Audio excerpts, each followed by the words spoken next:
Nitwa Salvador. Ndagije. Nitwa Olivier. Nitwa Eric. Nitwa Jean Paul. Berite.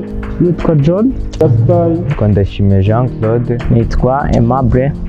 Abaniga mu mwaka w'amashuri wa senior 2. Nitwa Tony.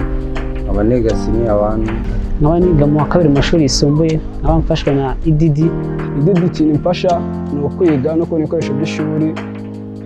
Mfite inzozi zo kuzaba dogiteri.